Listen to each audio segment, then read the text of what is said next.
अवधूत चिंतन श्री गुरुदेव दत्त श्री स्वामी समर्थ महाराज की जय। स्वामी दत्त सेवा या चॅनलवर तुम्हा सर्वांचे खूप खूप स्वागत। तुम्हा सर्वांचं आरोग्य उत्तमाचं राहू दे, राहिलेलं आयुष्य आरोग्यदायी होऊ दे, तुम्हा सगळ्यांना दीर्घायुष्य मिळू दे असं मी स्वामी चरणी प्रार्थना करते आणि माझ्या व्हिडिओला सुरुवात करते।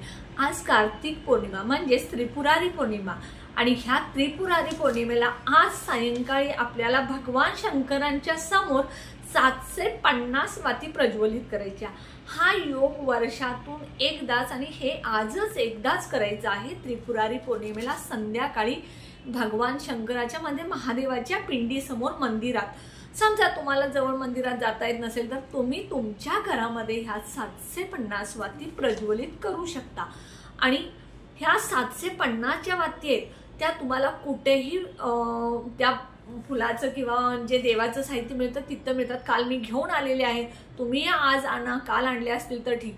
ह्या शुद्ध गाईच्या तुपामध्ये तूप सगळं पातळ म्हणजे गरम करायचं, ते पातळ झालं पाहिजे आणि ते सगळ्या वाती त्या तुपामध्ये भिजल्या पाहिजेत आणि नंतर त्या प्रज्वलित करायचे। हे संध्याकाळी करायचं। शुद्ध गाईचं तूप नसेल तुमच्याकडे तर तुमचं रोजचं जे घरातलं तूप आहे ते वापरलं तरी चालेल, फक्त चिमूटभर हळद टाका त्यामध्ये।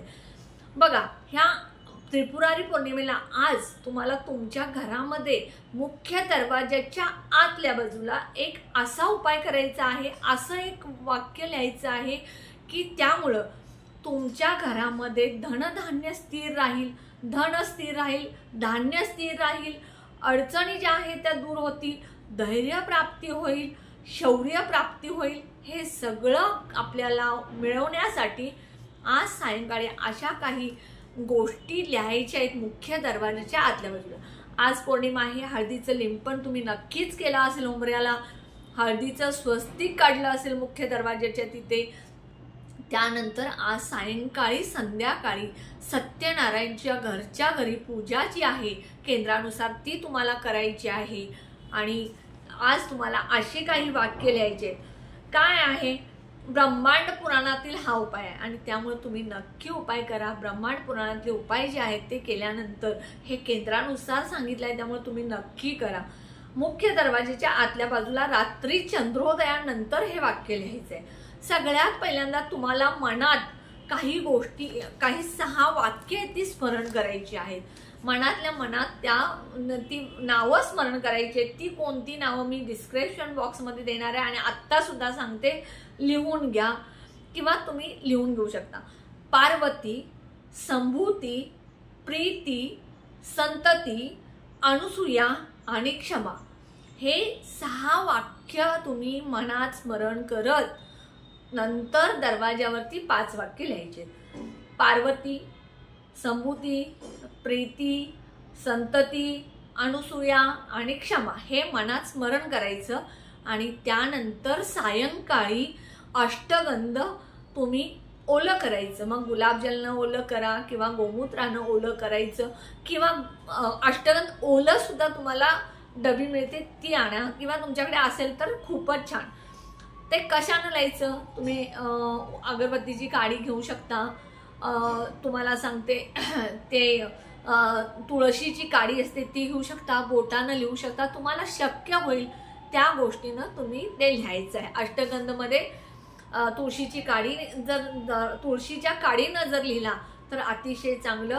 तुळशीची काडी अष्टगंधमध्ये बुडवायची आणि दरवाजा म्हणजे बघा आपला मुख्य दरवाजा आहे, आपण घरात गेल्यानंतर आपण दरवाजा लावतो म्हणजे घराच्या आतल्या बाजूला दरवाजावरती लिहायचं आहे, म्हणजे मुख्य दरवाजाच्या आतल्या बाजूला पाठीमागं काय लिहायचं आहे बघा, कार्तिकेय, खडगी, वरुण, हुताशण, सशून ही 5 नावं तुम्ही त्या अष्टगंध दरवाजावरती लिहायचे आहेत। त्यामुळं हे लिहिल्यानंतर तुम्ही त्याला अगरबत्ती, धूप, कापूर ओवाळायचं, प्रार्थना करायची, माझ्या घरात शौर्य, धैर्य, धन धान्य स्थिर राहू दे आणि माझ्या घरातल्या ज्या काही अडचणी आहेत, मग कुठल्याही अडचणी असू द्यात, पैशाच्या अडचणी असू द्यात, नोकरीच्या अडचणी असू द्यात, मुलांच्या शिक्षणाच्या, मुलांच्या लग्नाच्या अडचणी असू द्यात, नवरा बायकोंच्यात वाद असणाऱ्या अडचणी असू द्यात, व्यवसायातल्या अडचणी असू द्यात, ज्या काही अडचणी आहेत त्या सगळ्या दूर होऊ दे आणि आमच्या घरात सुख शांती समाधान लाभू दे, आमच्या घरात धनधान्य समृद्धीनं भरू दे, आमच्या घरात धैर्य प्राप्ती होऊ दे, शौर्य प्राप्ती होऊ दे अशी प्रार्थना करायची। आणि हा व्हिडिओ तुम्ही जो बघितलाय त्यातले सगळे उपाय जसेच्या तसे करायचे, कारण हे केंद्रानुसार आणि ब्रह्मांड पुरानुसार आहे, त्यामुळे नक्की करा असं मी तुम्हाला खरंच कळकळीनं सांगते। ह्या उपायानं तुम्हाला ज्या अडचणी आहेत त्या नक्की दूर होतील।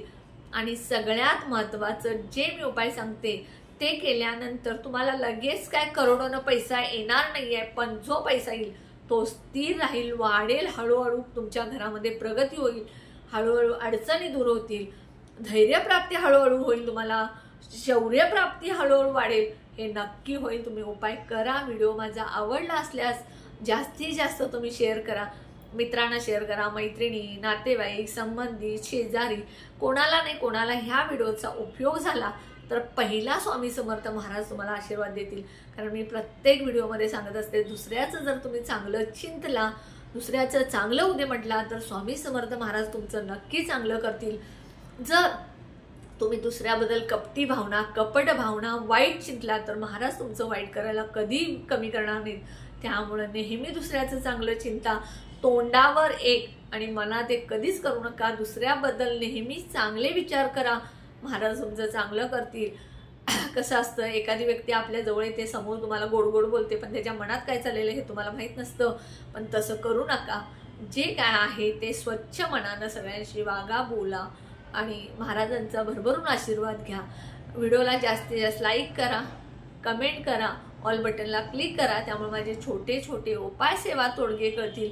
आणि जे कोणी माझा व्हिडिओ नवीन बघत असतील त्यांनी सगळ्यांनी माझ्या व्हिडिओला सबस्क्राईब करा। कार्तिक पौर्णिमेच्या, त्रिपुराणा पौर्णिमेच्या, सत्यनारायण भगवानांच्या भरभरून तुम्हाला आशीर्वाद मिळू दे। श्री स्वामी समर्थ।